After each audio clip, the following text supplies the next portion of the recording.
Well, hello and welcome to a long overdue edition of the Submit Wrestling Card video podcast sessions that we do. Um, we're doing something slightly different this time, and we're going to be covering a particular subject, as you've probably seen from the thumbnail. If you're in the Facebook groups as well, you've probably seen us kind of asking this question recently. It's the very first time, and probably one of the only times we're going to use the @everyone feature on Facebook. So apologies if you was annoyed by that, because I know Oh, we get annoyed by it. But we that really wanted to that get the community involved. I was gonna say that every word is like sorry to be a dickhead, but Very much, anyway, yes. yeah, I got quite a interesting subject to cover though as well, haven't we, Jack? So Yeah, yeah, absolutely. go something. I think, as I say, as you've probably seen from the thumbnail, we're going to be talking a little bit about figures here and maybe their relationship with cards, but a particular point we'll raise as we go through. But I think before we really get into the weeds on this subject, it's probably worthwhile between myself and Kev just kind of giving you, just move my mic there, just kind of giving you the audience a bit of a um an idea to the context of where we've come from as collectors, because I think that's going to be really key for us to Hmm. discuss this future point.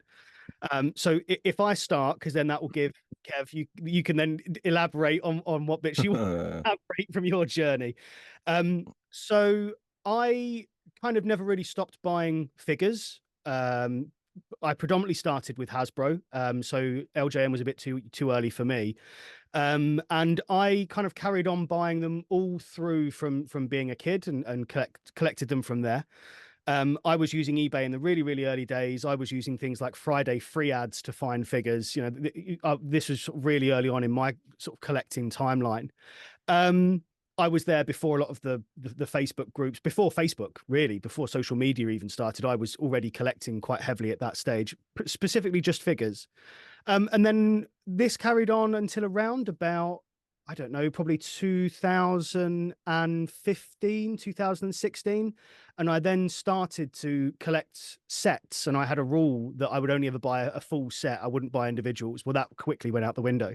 And that's been it. It's just exploded for me from cards. And there is a kind of a seesaw balance here, that the more that I get into cards, the less I've been in figures, and that balance is shifting quite a lot for me now, as over the last few Yeah. years, hence the page and what we do. So that's me. That's where I've come from. I haven't stopped Mm. collecting figures, but I certainly don't collect nowhere near as many as I did. Kev, what's your journey? Yeah. Well, I'm pretty much like you, Jack, a lifer, as they call it in the business. So what was it, 1990 Hasbro's were on the shelves, 91, something like that in the UK. Ultimate Warrior is my first figure. Absolutely loved Hasbro's, still love Hasbro's to this day. The best wrestling figures ever made. It's safe to say that, isn't it? Then I had a lot of the loose figures. When was it? Late 90s, early 2000s, the internet came about. So I was like, oh, I'll try and track a few of these downs and a few of these figures down and picking up from America, talking to people on the wrestling figures boards, uh, discovering prototype figures, people sharing their collections, finding out about the Moonbelly Kamala. That was just a great time. Then also with that, trying to get the odd WCW glue wrestling figure, which for me, that's the second best wrestling figures ever made. Uh, then, yeah, I think I completed my collection about 2014, 15. I was like, I think I was needing Dusty Roads, and I just thought, just get it done. Otherwise, it'll never happen. Then I've had a few prototypes in my time, mailaways, and I was lucky enough to get them. But now I'm like, I've kind of done that. Love the figures. They're just set away, and I'm like, 2016, 17, 18. It was myself, you, Jack, Owen over in Ireland, Stephen Sutton, John Bradbury, Scott Crouch, maybe a couple others that were all talking about cards. And it was like SummerSlam 92 set. Oh, have you got a Shawn Michaels from this? I need it to complete, or all that sort of stuff. So it's like, oh, kind of enjoy this card buzz because it's new, it's fresh. I just it's taken over my life. It's gone from buying one or two to sets and boxes and getting cards signed rather than figures, and going along with the journey. So that's my side of it, Jack. Yeah, I think I think the one massive difference between myself and Kev is that you'd complete, or you got to a stage where you thought you'd kind of completed everything you wanted to complete. Yeah, Um, yeah, I've never completed a set for figures. I've never had the full set. There's figures I've never even owned. I've never owned a 123 kid. I've never owned any prototypes. I've never owned any mailerways. So there's absolutely, I've, in my idea of the figure collecting, I'm still on that journey. I haven't given up, but certainly become uh over the last few years more distant from it, shall we say. That's probably a mm. good way to say it. Why would you say that then, Jack? Is there a reason? Is it just age, or Well, I there's some don't know. really, really key points that we're going to go through absolutely here. Yeah, And there is definitely an age factor. There's definitely a timing factor. We're going to cover quite a lot of different factors here as to why we think, and this is a discussion that me and Kev have had sort of at length over this past week, why we think that there is a fatigue with figure collecting. And figure fatigue. That is the word we use. that's what we're Figure fatigue. Right? yeah, we're going to start with that. Yeah. And we're actually going to start this discussion with a particular statement. And I think it's really handy just to sort of pin this all around a single statement. So the statement is as follows: the majority of wrestling card collectors started by, or at least early on, owning wrestling figures. So I'll read Pretty that. true. Majority of wrestling card collectors, the majority, not all, the majority of wrestling card collectors started by or early on owning wrestling figures. Yeah. So that sentence quite evidently makes sense to a lot of people, but let's really now break this sentence down and really get into the nitty gritty of why we think that, but how does that feed into figure fatigue? So the Here we first, go. yeah, here we go. Strap yourself in. Here we go. Might want to Yeah. pop it down, get your cup of tea ready because we're going to go through some stuff here. I also, Yeah. as well, and before we launch into this, we are more than happy to have quite open, progressive, and honest conversations with people. If we're going to say something in this video that you're going to be upset by, or you're going to be offended by, or you're going to take umbrage over, we are more than happy to have those discussions with you quite openly and quite publicly. But don't throw hate and shade and aggression, and don't be bringing any of that. That's not going to work, because effectively that all we're going to do is just shut that conversation down very quickly. I'm going to make that caveat now. There are some points we're going to bring up that maybe might rub some people up the wrong way, but we'll justify why we're going to talk about those things. So let's go back to Yeah. that statement. The majority of wrestling card collectors started by or early on owning wrestling figures. So you started with figures, yeah? Yeah. Yep. I've got an interesting point to make here. Did majority of wrestling fans start with wrestling figures before they started watching wrestling? Do you think back to the early 90s? We didn't have Sky TV. Most of people didn't anyway. So you're on the playground with your mates. What's that wrestling figure you got there? Hulk Hogan. Who's Hulk Hogan? Oh, I know Hulk Hogan. I want a Hulk Hogan figure. I want Ultimate Warrior. I want Jake Snake. The next minute, it's Mum, can we get Sky? Then people are collecting figures before they're even watching wrestling. Maybe in America that's not the case, but even Germany, wherever, foreign countries. But in the UK, I felt, because having Sky was pretty much a novelty. Like, you were pretty, well up to be having Sky way back in the day, but they collecting figures before watching wrestling. So Good I think it point. all fits in. Yeah, I mean, I remember Yeah, renting videos. I didn't even own videos. I was renting the videos like WrestleManias and things like that from my local video store. yeah, That was my introduction, and then it was into figures from there. And I yeah, think those at the time, which I'm actually gonna just share because this works in quite well here. At that time, you've got to take into consideration how big wrestling was. We've covered this numerous times. There was an awful lot huge about what wrestling was doing across the audience, for fans. figures. Yeah, Yeah, and yeah, for figures. So on the screen here is just a very brief timeline of the figure licenses, and I've just focused on WWF and WWE here. Just it's easier just to focus on one organization. We know Yeah, where the others slot in. We know where Galoob slots in and things like that. yeah, So looking at this, and I've also labeled. See, how I've labeled time there, just in case people didn't know what that was. Um, yeah. just a little bit. There we go. A little bit of ease Bit there. of history, yeah. Bit of Yeah, history. Here we absolutely. go. So Time scale. so we've got this situation where at that point, yeah, figures were the go-to. And if I'm being honest, I always thought and saw that cards, wrestling cards, were a little bit cheap. They were for and I dare to say this, and I hate to say this, I was one of these.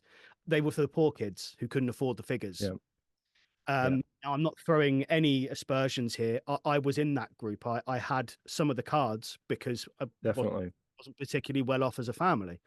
Do you know, for me, there with cards, like I'd go and see my nan and granddad, and it was never a fiver they'd give me pocket money. It's like, oh, here's £2. So mm, it's like, I'm getting a Mars bar, can of Coke, 2 packs of stickers or cards. yeah. I was a made man. I was really over the moon. And you open up, oh my God, I got a shiny. It's like, wow, get in, Mm. come on. Doing backflips down the street. So you kind of you're not settling for buying the cards at this time. It's just it's kind of there in your head, but figures were always going to be king. Figures were Yeah. always what you aimed Oh, for, what you wanted. was Um, it? Oh, here you go. Here's your card. yeah. Now But again, tops from 1985 to 90, I think. Was yeah. it? I'm I just don't going know. to Classic. Yeah, oh, yeah. Yeah, I'm just going to caveat this. This Yeah. is a very, very vague timeline for cards. And again, Yeah. just for pure simplicity, I know these dates are quite wrong, but for pure simplicity, I've tried to match them up with what was the biggest selling or most attractive card series at the times over those years against the figure line. The reason why I've done that is it kind of draws into where did you start buying your cards? And if we say, for example, in 1998, if that's where you started watching wrestling, you had Jacks, you had Bendham still, it was likely you were getting comic images or magic box stickers or cards at 98. Yeah. If you Mm, came in at 91, it was Merlin, it was Tops, yeah, and you were yeah. Hasbro, or you was Galoob, and or you was Empire, or you was Championship Marketing. What I've done here is I've just tried to map a bit of a timeline against card manufacturers and the licenses they had versus the toy manufacturers. This is not exact, so there's my piece. Yeah. Brilliant stuff. But yeah, I'm thinking, when did I get into it? It'll be like 1991, I think, 1990 for cards. But that was only because like the local news agents would sell cards and not wrestling figures. I'd Mhm. be wanting wrestling figures all the way. I'd be like, I want to get the Bushwhackers tag team, or Yeah. yeah. Well, So again, let's look at an idea whereby, as a child, you may not have a local toy shop. To get to the toy shop, you no, have to go into town. You're not going to be able to do that on your own, but you probably were allowed to go to the local newsagents, which sold cards and stickers. yeah, So yeah, that's pretty true. That back to your point about having pocket money and being able to go and buy some of these things, you were kind of almost at a disadvantage to get the figures. Although they were king, they were what you really wanted. You kind of resided yourself going, "Oh, I'll buy a pack of cards instead. I'll buy some stickers instead." That will be my yeah, little hit. more bite for your money. That's the deal, isn't it? Yeah, You could come home with a bag full of goodies, and compared to one wrestling figure, you'd have cards, a magazine, a can of pop, whatever, ice cream, yeah. So make it last. we're getting an idea here of kind of how people are accessing the merchandise, and I'm always going to stand by this, that the figures were king in regards to their demand, not maybe sales, not profit, not manufacturing costs, nothing like that, but for pure demand from the audience, the figures were really what the kids were going to want to buy. The cards were secondary for the most part. Yeah, I'd go along with that. Let's translate that now to other sports. Could you buy football figures? No, not well, not on the scale as what you could Hasbro wrestling figures No. Could you buy globally. baseball figures? No, No. not really. Could you buy basketball figures? You know, we're already, now that I've planted that seed, when you Yeah. take wrestling cards and compare them to other sports, they start to fall into a completely different category because your entry point generally, and again, in Mhm. general, not always, but generally, was that you wanted the figures, you came from the figures, and then you Yeah. kind of went to cards either in parallel or because of a last resort. That's it. And it's making sense now how baseball cards are far more superior to wrestling cards Hmm. in terms of market cap and price, and how people would chase them more so than a baseball figure. Yeah. That'll be an interesting question. What is the highest selling baseball action figure? Yeah. About Well, £1,000, $1,000? I don't know, but think with regards to merchandising for things like baseball and basketball, and they want the items of history, don't they? They want the ball, they want yeah, the bat, they want the jersey, they want the helmet, they want all of those things. yeah, What we would, you know, we would say it's just sort of ring worn merchandise, maybe something like that. That's kind of what they yeah, want. But there wasn't figures, there wasn't an entry point. Their mm, entry point was cards, and that yeah, is, you know, hugely an American thing. And I always think as well that wrestling cards always kind of get looked down upon from the other sport card collectors. They always look at wrestling, yeah. they kind of think of it as a bit, you know, it's not really a true sport, it's not really true collect, you know. I get that impression. I may be completely wrong, but I get that impression. Pop culture though, Very better much than baseball. so. Basketball and all the other fairy sports they play over there, you know. Yeah, very much so, very much. So let's, again, looking at this timeline of the figures, and I'm going to, I've not prompted this question to Kev beforehand, everyone listening. So, Kev, I'm going to get your honest input. Across Right. that timeline, where do you think the biggest sales for figures were? I'm going for Jack's 98, 2000, because wrestling right then was red hot. I think it was second to South Park in merchandise for that genre, you know. Second biggest sport in America after baseball. You think 99 it was, you think how big like Stone Cold was, The Rock, Hulk Hogan, Goldberg was doing. Honestly, you couldn't move for wrestling. We'll never get a time like that in wrestling again. Not in my lifetime, anyway. So that's what I'm going with. What would you say? Would you agree, or you going earlier, or For it, for me personally, because I kind of I petered off. So for me, it was only ever going to be Hasbro. But I completely agree yeah, what you've yeah, said. And I haven't pulled any figure sales here. I don't think that's actually necessary to do. I think generally the ethos of what we as the audience think was the most in demand and highest time is probably the right one. mm, And I do agree. The dip, I think, really, the Bendhams, the Just Toys, I think they kind of plummeted. I don't really think they worked. Um, no, there was an overlap to Jack's, and then it went to Jack's Pacific. Okay, fair enough. There was another toy manufacturer, and Ukes, was it Ukes? no, no, no. That was the game that they made the games they did. That's right. Yeah, sorry, You, that just jumped. yeah, Um, yeah, so there was definitely like a, you know, there's peaks and troughs. You know, it goes up and goes down quite a lot, and the same can be said with the cards. What we cannot determine is, did the cards or the figures influence the sales of the others? Everything is deterministic on how popular wrestling was at that point. yeah, If wrestling was red hot, like what you said, then the figures sell more, the cards sell more. If wrestling was going through its new generation terrible phase where everything was just falling apart, the card sales dropped, the figure sales dropped. Okay, so that it's all deterministic on how good the TV product was, not whether the figures were better or the cards were better or whatever was generating more profit. That doesn't matter. It's how good the TV product was. very true. It's a bit like cartoons. It's the opposite, isn't it? Mm. Oh Like yeah. the figures sell. No one really cares about the cartoon. They don't pay attention, do they? So Yeah, exactly right. And I think in that particular situation, it's just deterministic of the main product. The main product is the TV program that yeah, drives everything else. yeah. So there's a couple of dates that I just want to earmark here that are really interesting, that are going to drive quite a large point of this discussion. 2015 and 2016. Okay. I'll reveal these Mhm. dates as to why they're important in just a second, but just remember those two dates, 2015 into 2016. Okay. We saw quite a large change in the market for both figures and cards from those two dates. So if I move on to my next previously prepared slide, here we go. Remember, 2015, 2016, and we'll come back to this in a second. Looking at this timeline, you're going to fall into quite an easy transition with the very nice Venn diagram that I have produced at the bottom. Okay. Quality that, Jack. Yeah. Too much time on your hands to be I did making diagrams and getting into this, I tell you. I did this yesterday, and I was like, I wanted just to give a visual aid as to what this point is. Yeah. And again, remember 2015, 2016. And I'm going to come into this in a second.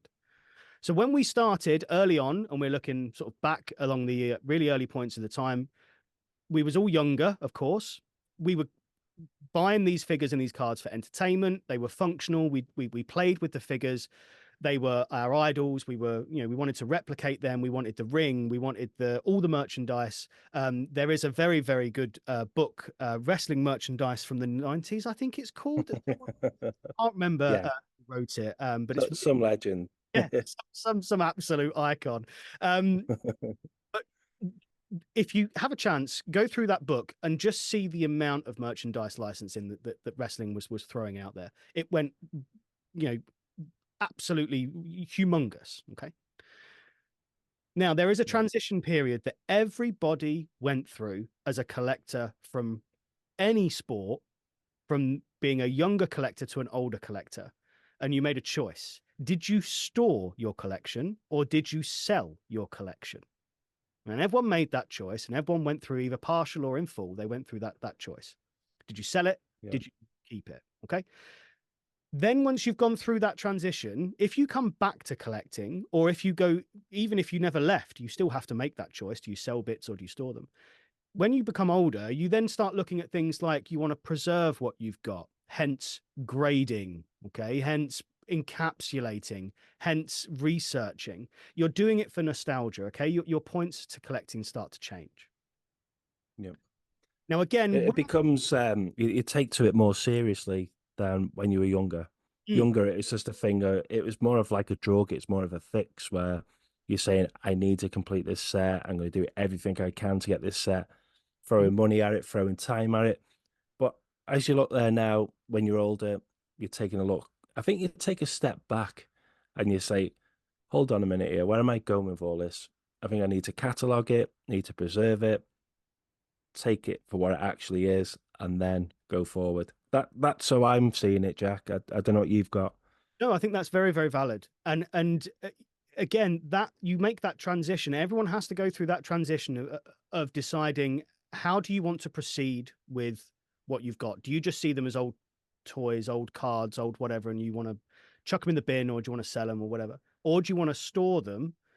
For whatever reason, you might want to store them. You might want to store them because you think, oh, they'll be worth money later on, and they'll probably be worth millions. Or do you store them because, oh no, I don't want to throw that away. I quite like that. That's got good memories attached with that toy. I really enjoy it. So whatever your decision being, everyone goes through that transition, and then you end up becoming into this older category if you then come back to that hobby. So remember 2015, 2016. So here's where we want to just bring some contentious points in. Yeah. In 2015, and I'm just going to make sure I've got my facts right here. Where is that? And oh, there we are. In 2015, Topps acquired the sole license to cards. Yeah. But WWE. WWE, right? Yeah. That was a big, big move. Now, we know that didn't work out particularly well. We'll come to that in a minute. 2015, Topps acquire the license. In 2016, as we've got here, Mattel launched their retro line.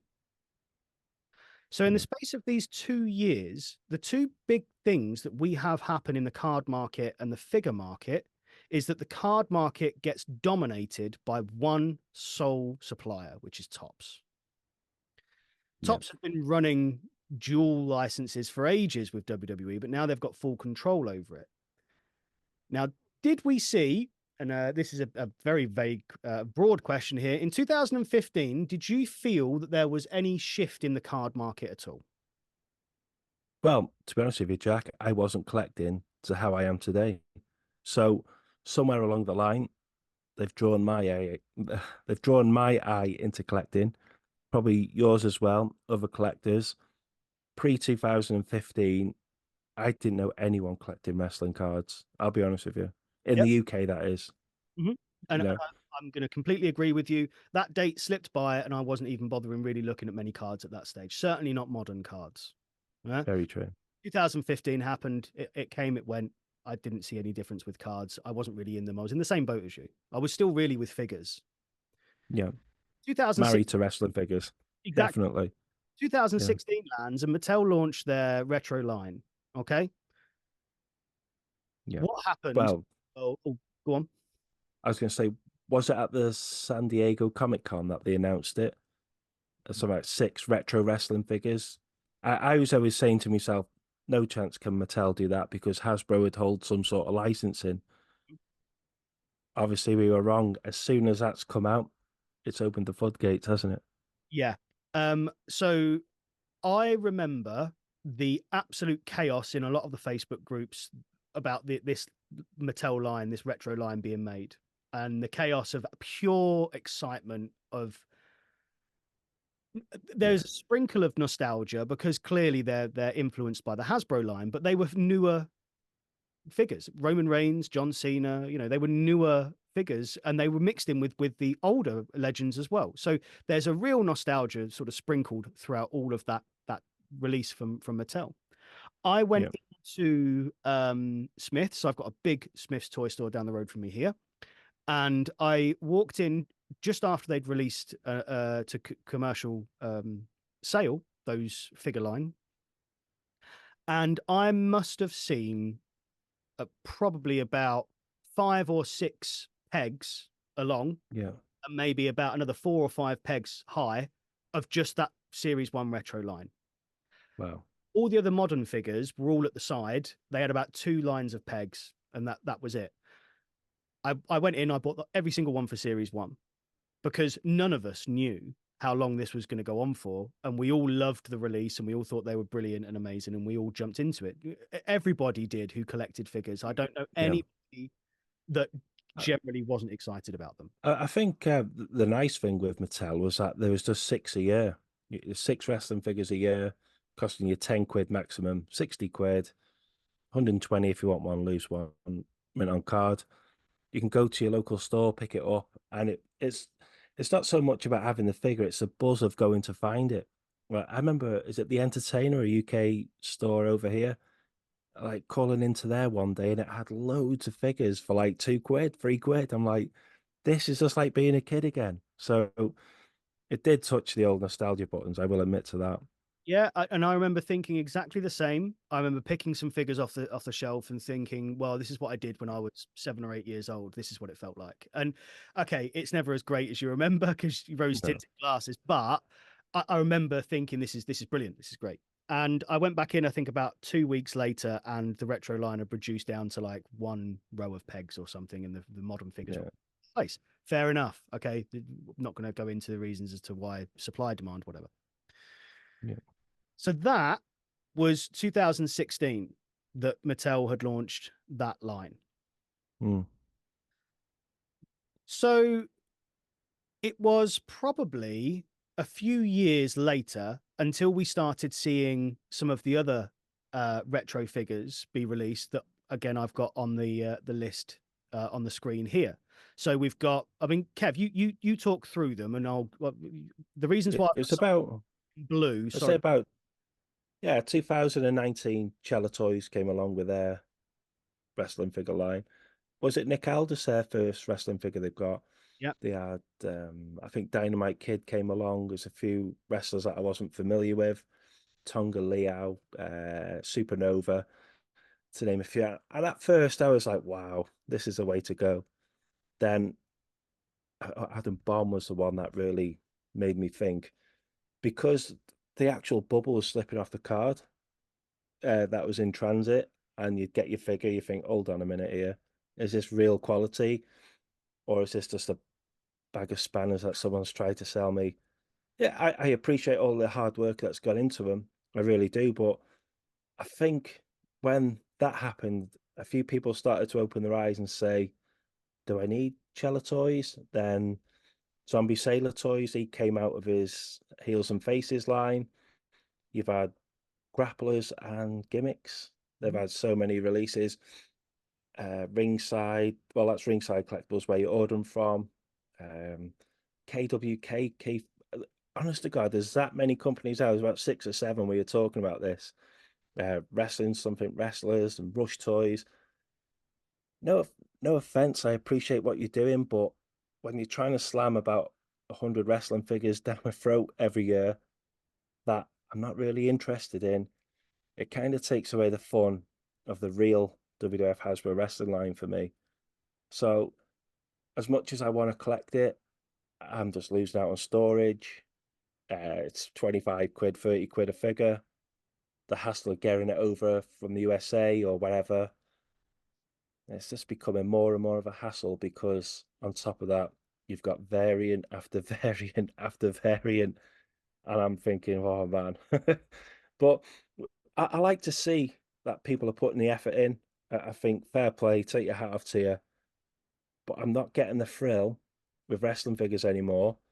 I think that's why I've switched over to wrestling cards where I know where I stand, I know what I can collect, and there's no bullshit in it. I don't know if you're feeling the same, Jack, but another thing that really gripes me is every group page I go on Facebook, it's a raffle. I don't mind if it's a charity raffle, mate, I'll take me out to you, fair play, but when it's just raffle this, raffle that, I'm thinking, come on, man. Something's got to change. It's got to change. So That's where what? I'm at. Yeah, no, there's an awful lot I think that we need to do a bit of a deeper dive with what you've said there. There's some really really interesting points that we do need to unpack, and we do need to dig down into some of these points. And again, we want to make a caveat here. We are from the world of figures, and we've transitioned Yeah. into cards. Okay, we do love the figures. We do love what the figures have done and what they are doing, but we're going to really unpack in a bit more detail um, why, very valid as it may be from you there, Kev, why we feel that way and why others feel that way as well. Um, right. Okay. So let's unpack some of the bits that you've gone through there, because I think there's some really, really interesting points. So first of all, variations and number of releases. I genuinely think this is one of the key drivers for fatigue with figure collectors. Um, Nick Aldo's release had, I think, about 5 variations to start with: gold, purple, green, blue, numerous different backing Yeah. things like that. Okay, fair enough. That was one of the first ones to come in. Fine. And also, again, just to point out here, we're not individually criticizing what these companies are doing. I think there is a general point to be made here, and I don't want it to sound like we're individually criticizing these, because they're doing something that far surpasses anything I'd ever be able to do, and the same for you, Kev. I'm Yeah. assuming you can't mold, figure, design, print. Everything else. Yeah. Sing, dance, play the guitar. Yeah. So Yeah, you know, with what you say now, let's give them some credit. Like Powers of Pain figures, absolutely out of this world. yeah, I yeah. was, The glow in the dark Atom Bomb yeah, was amazing. Yeah, yeah, great. You know, it was great to get a Dynamite Kid. Another one was like a new Andre the Giant from Zombie Sailor. Kayfabe have got a Max Moon figure that I'm trying to track down. So I do want one, but I'm like, oh, can I? Can I not? I've seen some good Godwin's ones. There's new Macho Man figures coming out. I'm thinking fair play. There's some absolute quality here. But yeah. onto your point, Jack, I think there's the just numbers. a bit too much, isn't there? Yeah, a bit too many variants, and that's what's killing it a bit. if you think the number of releases that Mattel have had versus the number of releases on top with all the others that are on the screen, you're starting to get into sort of, you've far surpassed the original numbers of Hasbro and LJN. Obviously, Jax have got a huge number, Catalog, yeah. yeah, huge Yeah. catalog, huge number of releases. Just as well on the screen, the reason why a couple of them are blue is because they're not really like the Hasbro design. They're a little bit more pinching towards the nostalgia side. The superstars from Walmart and the He-Man figures, the Mattel crossover. Yeah, they're kind of nostalgic, but they're kind of not Hasbro. That's why they're in blue. And also, yeah, Ringside being a supplier, they don't manufacture, they just supply. Same as Rock and Roll Collectibles. Yeah. But they're there just to give you another idea of this drive, this social media drive to get these figures. And what I'm gonna sort of go through again with you here is that this idea of the number of releases, the pre-orders that you have to go through to be able to achieve these figures is slightly frustrating. People waiting 12 months, 18 months, 6 months for their figures gets a bit annoying. And people, I've seen it on plenty of pages, people forgetting what they've paid for and pre-ordered. And then they turn up, the figure turns up and they forget they've even done it. That's a bad sign of somebody who's so far deep into it that they're forgetting. There's so many, they're forgetting what's coming out. So that's one point. I think the numbers are driving a lot of this fatigue. Now, I made a point on a couple of the sites a few months ago that got quite a lot of traction, that I was noticing a lot of people were selling up their retro style figures, and they were selling en masse. They had literally checked out and they were selling en masse. And I would see lots of people saying, wow, what an amazing price for so-and-so figure. And nobody was buying that figure. Right. No, So very true. that, And it's like a hump and dump, wasn't it? It's just like, quick, take these off my hands as quick as you can. I just want rid. I'm out of this game. yeah, exactly. And people, and I still see it. Well, I did still see it. I'm not in a lot of the figure groups now. I've come away from them, and I'll go through that in a moment. I was seeing this an awful lot across all of the pages. People en masse were selling up, and they were still buying some of the newer figures, but nowhere near to the levels that they were maybe at 12 months, 18 months, 24 months ago. Yeah. So what's the big drivers here? If we look at this graph I've put at the bottom, this Venn diagram again, I like a good Venn diagram at the bottom of this screen. I've put into two brackets here, the collectors versus the investors.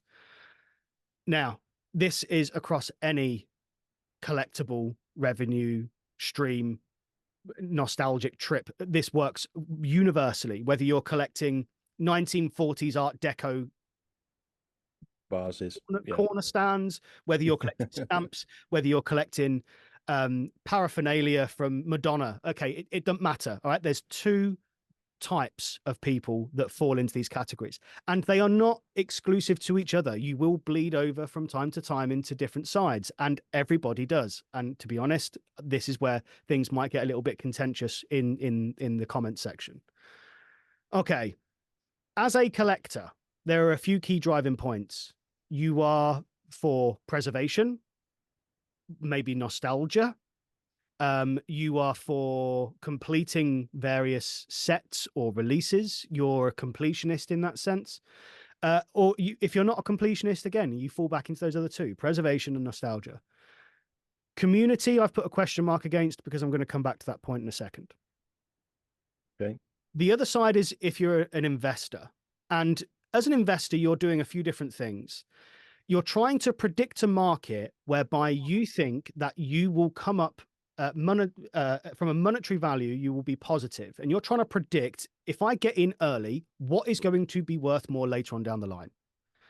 You could do this with cards, for example. This is not just for figures. Do not think this is for figures. This is across the board, right? So as an investor, you are trying to predict the market. You're constantly looking at profit and loss. If I buy it at this price, can I sell it for more after? You do not want to sell for lower, right? That's against what your whole mantra as an investor, that's against it. Okay. And again, I come down to the community section, which I'll put a question mark against.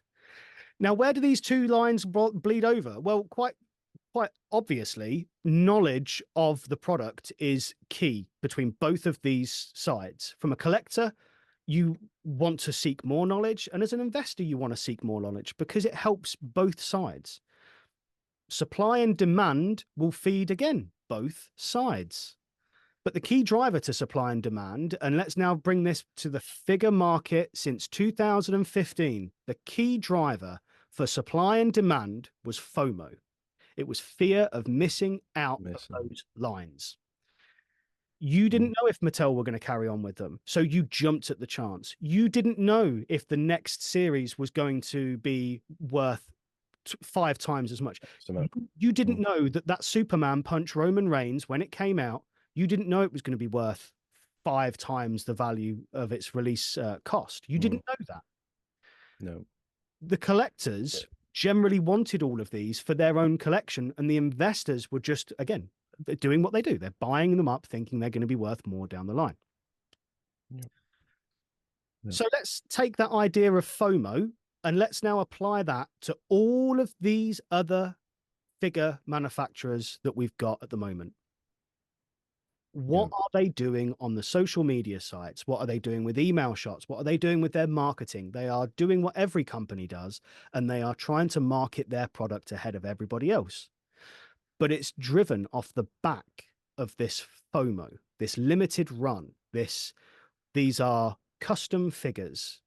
Okay, this is another point I just want to make in a second.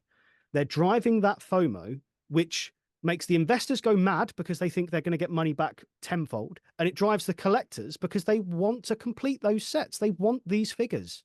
But how far do you push that line until that breaks, where the investors go, do you know what? Everyone's selling up and I'm not making money and I'm losing money here. And the collectors are going, do you know what? There's far too much going on and I am out. I have checked out of this scene entirely. Yeah. Well, one thing there is, you get these pre-orders as what you're saying, you're waiting months for. Then another thing is, we got a limited amount, so people will bang the money in thinking, oh, okay, this is great. Then 6 months down the line, oh, by the way, we've got another 500 of these coming. So you think, oh my God.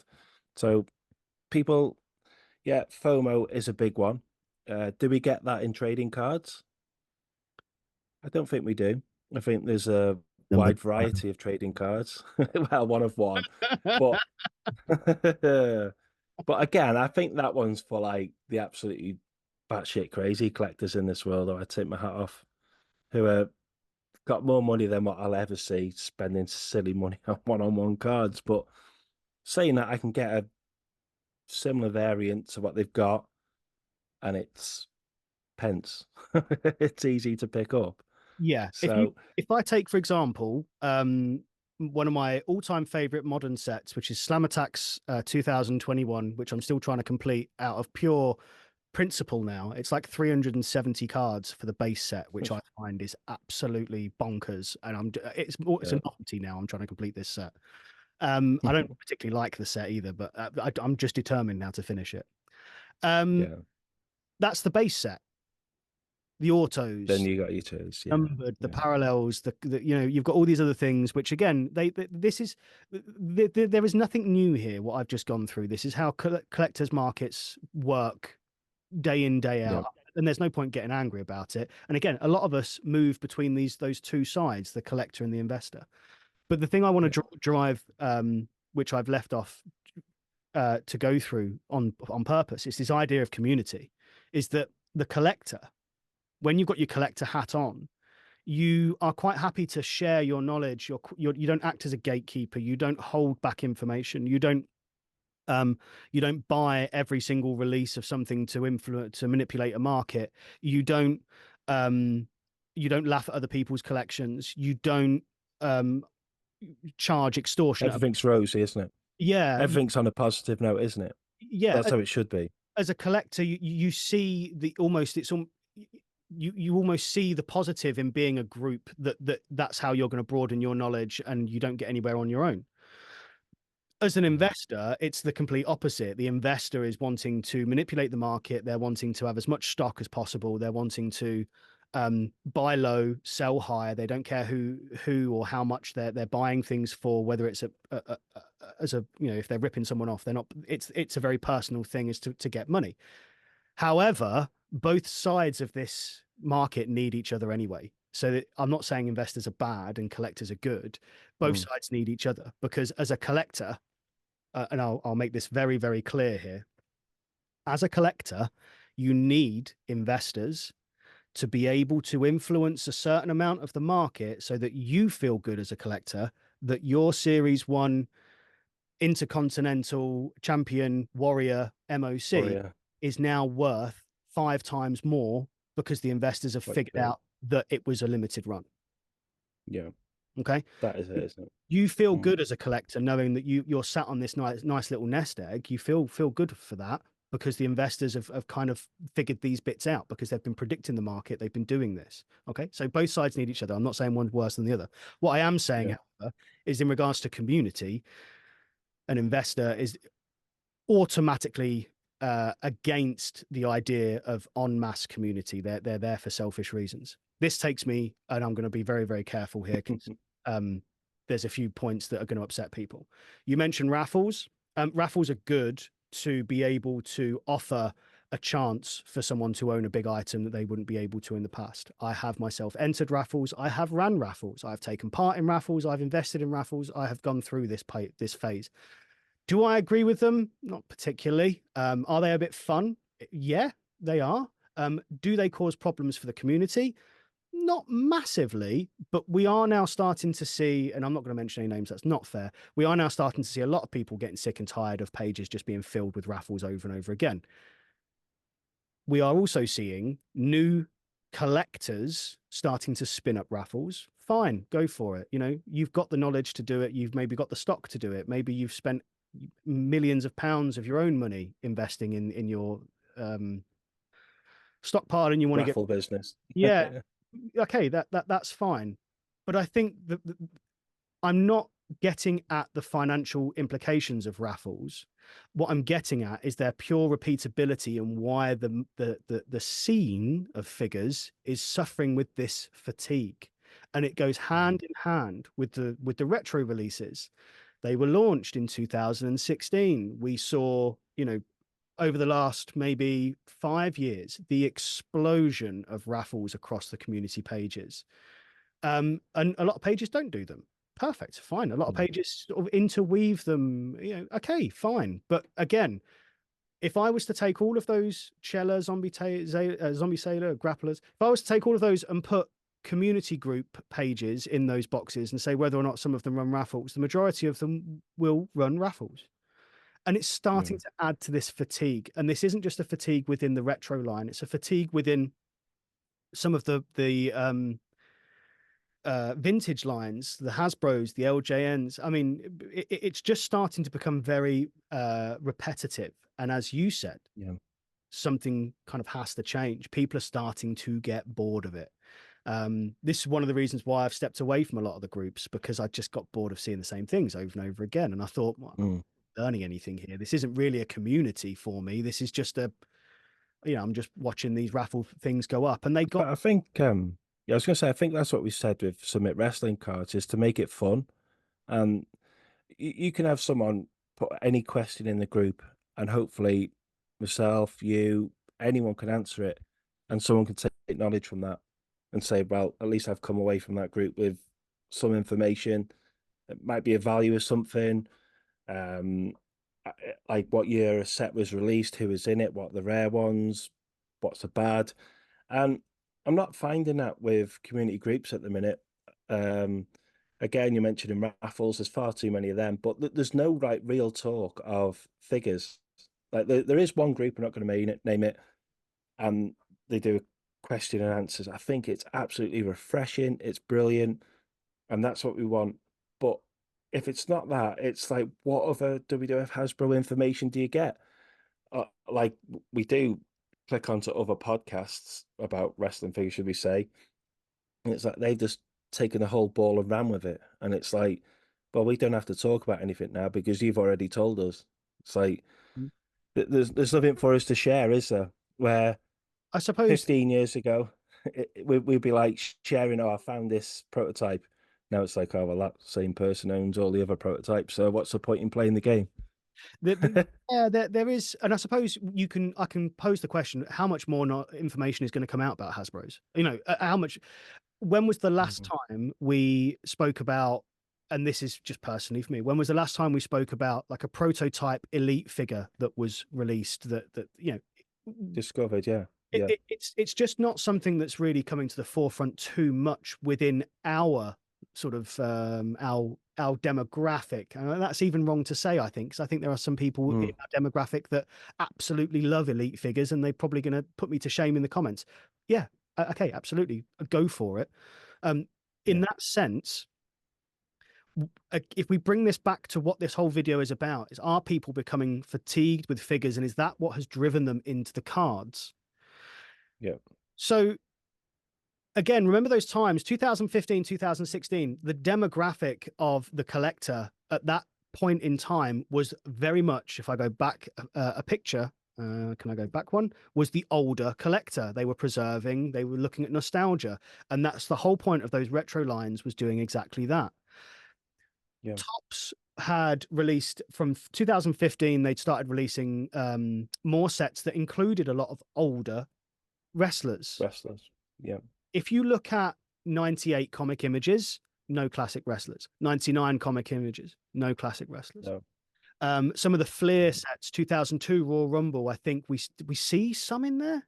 I can't remember off the top of my head, but there's this period can't think. around the early 2000s, mid 2000s, where it was almost kind of, it was a bit too cheesy to look back at some of the legends. But by the time we'd got to 2015 with Tops releasing, having the full license, they were well into having the legends in their sets as well. And it was massively part of it. Yeah, Again, it's picking at that nostalgia thing. There's a and couple getting it right. You got to yeah, get it right. yeah. You can't overflood it, can you? No, no, That's the deal. no, Yeah, absolutely. Couple of other points that I just want to chuck in here pretty quickly.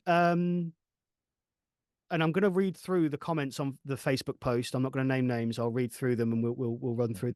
But a couple of things we wanted to look at: storage space. People got yeah. sick of storing figures because they're bulky, and you could have one folder with about 5 card sets in it, and there you go. You've got your nostalgia hit there.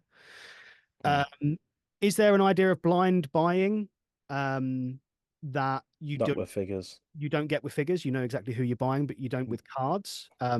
Is that It's a good gamble, isn't it? With wrestling cards, you can pick up any hobby box or whatever and think, oh, I'm going to land the one of one rock card, but that's a gamble you take, is that and any there's different? no gamble.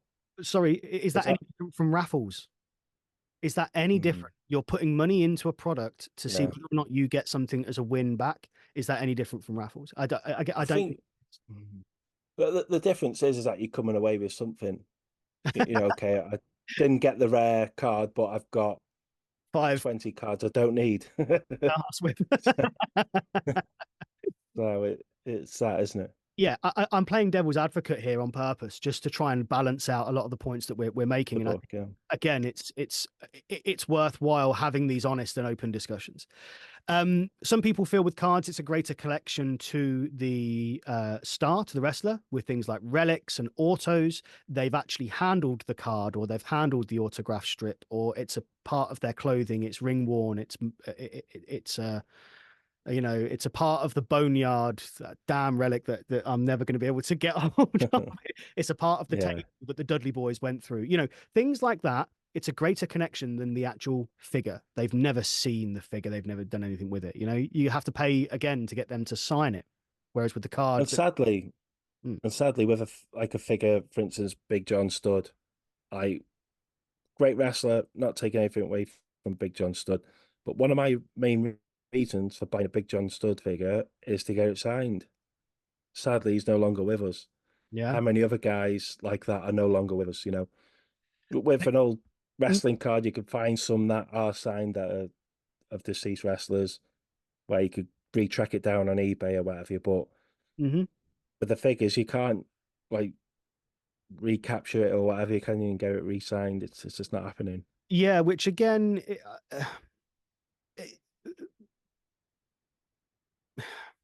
that's a difficult point to raise because we, again, from an, and this is a really sad point, and it's horrible to have to raise it, especially when people pass and you know they've had such an impact on people's lives.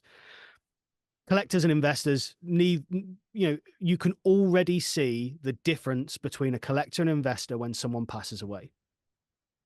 Okay, Yeah. that I've is seen one it of, with Sid this last few weeks, isn't it? It's like yeah. no one was touching Sid stuff, but because he's passed, it's like it Billy happens in all walks of life, doesn't it? Yeah. Billy Graham was exactly the same, unfortunately. Yeah. Whereby, Mm. and again, it's one of, not, there's not many, but it's one of the points where investors rub people up the wrong way because of that. Yeah. And groups specifically have to say for the next 2 weeks we are not allowing the sale of X person because of the tragedy that's happened. Yeah, that'd be a good idea. They did that, wouldn't it? Yeah, I've seen it on quite a few groups, and it always makes me sad that certain groups have to say Mm. that, because Mm. their audience of that group are looking to do exactly that. Okay, look, some people are in this community just to make money. Fine. Mm. Okay, I can't, you know, we can't gatekeep people from doing that, but this is where there's some contention between those two groups. The again, if I move over to the other one, you know, investors versus collectors. Okay. Yeah. Right. So let's go through some of the comments that are on Facebook that we put on the post. I'm not going to name people's names. If you do want to find out who wrote them and reply to them in a very civil manner, by all means do so on the Facebook page, Submit Wrestling Cards. Okay. So from top to bottom, one of the first people to respond to our question. The question was, are you feeling figure fatigue? Is this a justifiable question as to why we now collect cards? Okay. This is a very valid question. I think the COVID boom reignited my love for cards again. Learning all about rookies and grading due to my time on furlough got me reinvesting in cards and completing sets I left in the loft. Remember my point about storage. The boom in retro Story. style figures left me broke a couple of years ago, and trying to complete the Mattel Retro range, both MOC and loose, wow, that's a tall feat, in the height of their popularity, I decided I couldn't keep up with the amount of releases. I could store cards easier and complete sets for cheap, which helped me scratch that itch. I learned so much about wrestling cards in a couple of months and decided that was the next thing for me. Wow. Yep. Well, that's quite interesting because it's not saying anything negative against wrestling figures. It's just that they've moved on from it and have more of a thrill with wrestling cards. Mm. And So the idea of scratching that itch, you know, you get yeah, yeah, bored of the figures, like the position you reached where you've collected everything and you're looking for something new. yeah. Uh, Again, would that come down to an age thing? Is um, it like, well, I don't think, I remember what we said. yeah, Sorry to jump in. Remember what we said earlier about not being able as a kid to get to toy stores or not having the money to buy the figures. You scratch that itch by buying the cards. You didn't save your money. true. So I don't think it's an Maybe, age thing. yeah. Or is it like we lighten up and say, we don't need this bulky crap here anymore. I just want to go light. And if I could sell me figures, I want to have a good holiday. I want to go to WrestleMania, and the Yeah, rest is history, isn't it? that's a good point to lead on to the next comment. So space collecting MOCs and loose has left barely any space to store or display stuff in the box room. Cards and stickers give me the same thrill and less burden on storage. There we go. They are. Sell your figures, buy all the cards, and have a good holiday. Yeah, and we've got Maybe another that's the comment. idea. Yeah, run out of room for figures. There goes again. Storage again coming up. Mm. Someone here called Keyvine Keyvine. Limes. Still love. Legend. Yeah, I think he wrote a book.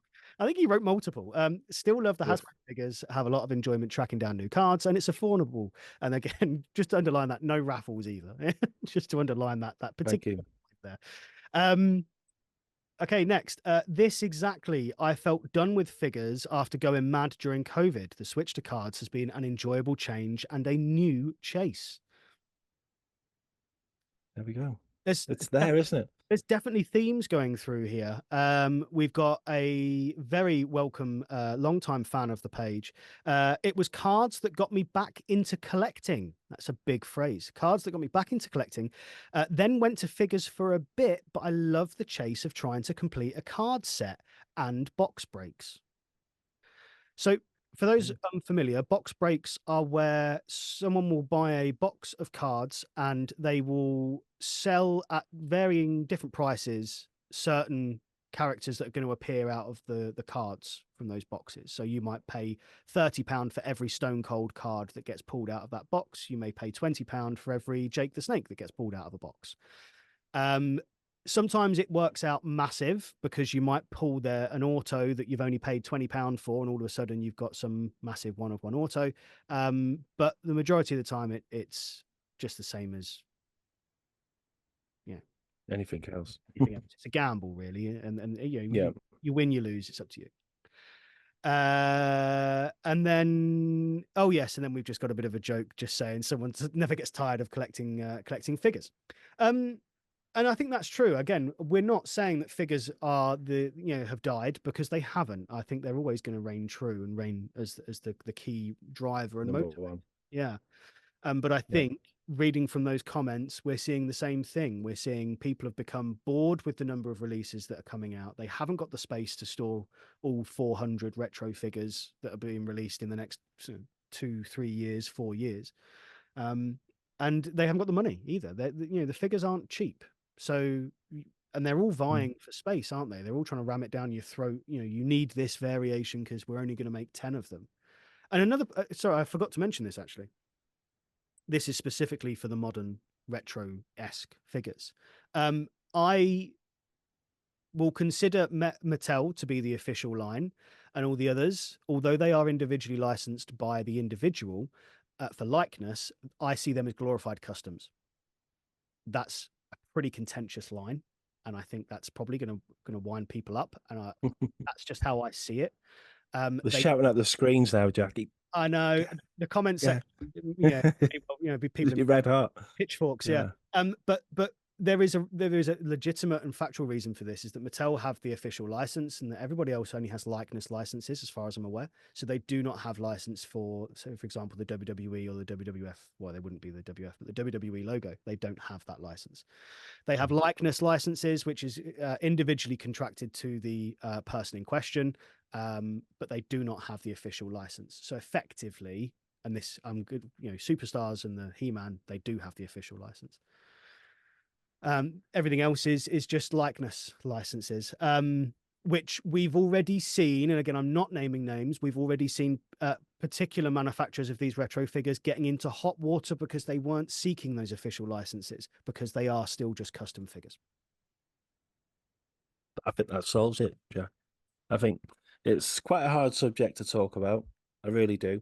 I think it's a subject we've needed to talk about Mm, because I have so many messages about figures, cards, and I'm back into to you some days, and it's you have the same messages, and in mhm. the end we said, well, let's put an episode out there, let's talk about it Yeah. because we hope that everyone's in the same boat as us in collecting world.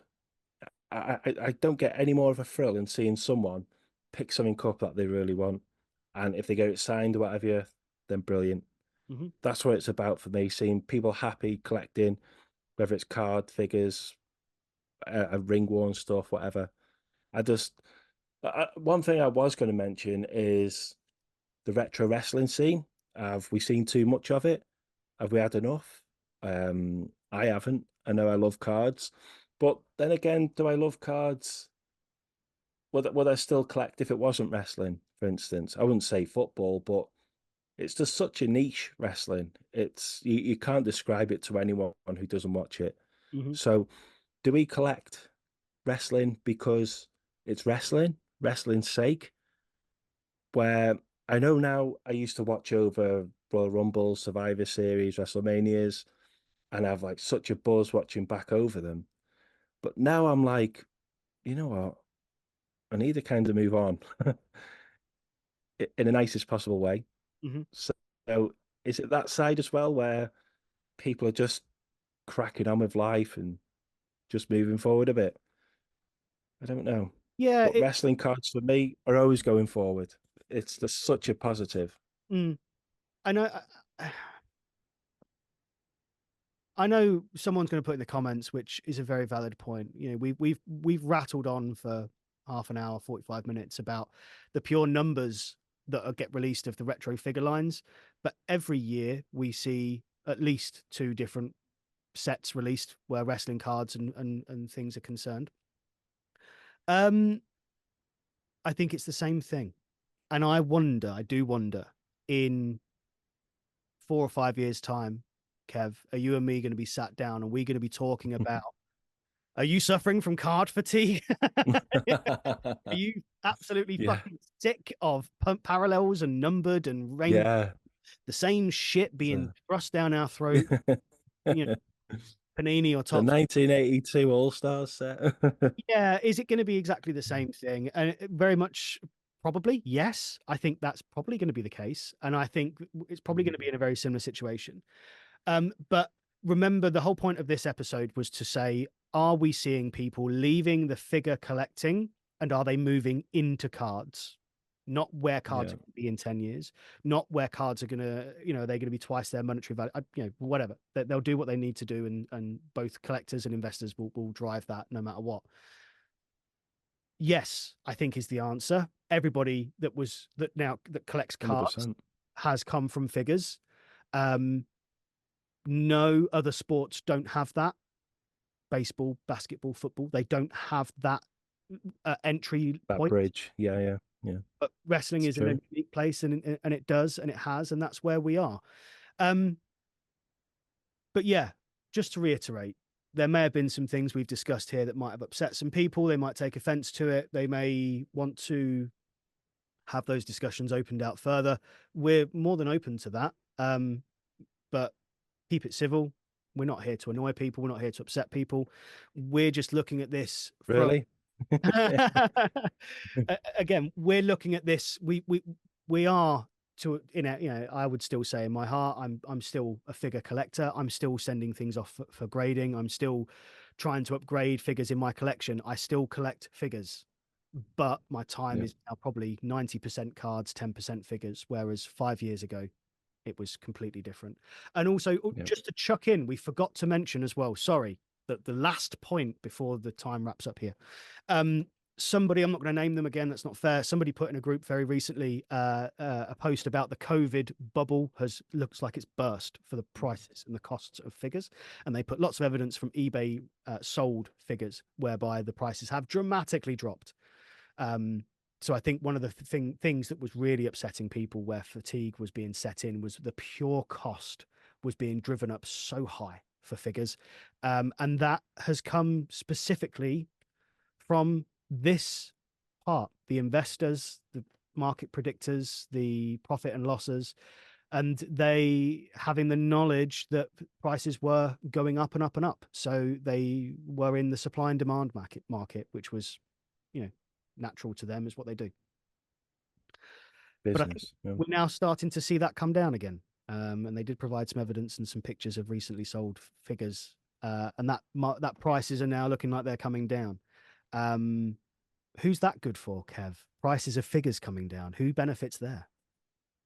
Collectors. Yeah, People that want the actual figures. There you go. exactly. How What's it many about? conversations have we had with people, with collectors, where they've said, "I ain't paying 1,400 quid for a 1, 2, 3 kit. It will come down. I'll wait." And what are the Yeah. investors doing? Oh, I've paid 1,400 quid for this 1, 2. I'm not selling it for less than 1,400. Fine, hold on to it for a bit longer. I don't care. Wait for it to go lower. Exactly. Simple as that. Yeah. Exactly. So again, we've covered some contentious points here, but just to bring it back to the point of the episode, figure collectors, are they getting fatigued? Are they now coming into cards? I think the answer is yes for the most part. And for the ones that haven't done it, I don't think they've bought any cards yet. And I think that's Not the yet. difference. I think they will do at some point soon. Yeah. Yeah. There's always more people getting into wrestling cards. Hmm. Honestly, Yeah, just more and more every week. absolutely. Good Any fun. any final words on this one, Kev? enjoy collecting, whether it's figures, cards, whatever you do, just keep doing it. It's all part. We're not on Earth long enough to worry about it. Yeah, We're not doing brain surgery. Have fun. Get to some wrestling shows if you can. Go to for the love of wrestling, any of that. Meet some wrestlers. Keep talking. Keep enjoying. That's what I say. That's what we're here for. couldn't say it Just better. to collect wrestling stuff. Yeah, yeah, that's it. Perfect. So again, please, if you've been upset or annoyed by what we've said in certain parts of this, by all means, we're up for open discussion. Damn right. But just keep it civil. That's all I'll say. There we are. Fantastic. Well, I think it's been a great episode, Kev. I think we've really touched upon some really good points, and yay to me for making Venn diagrams. So there you go. Damn right. Brilliant, Jack. Thanks, everyone. Cheers. Goodbye for now. Bye bye.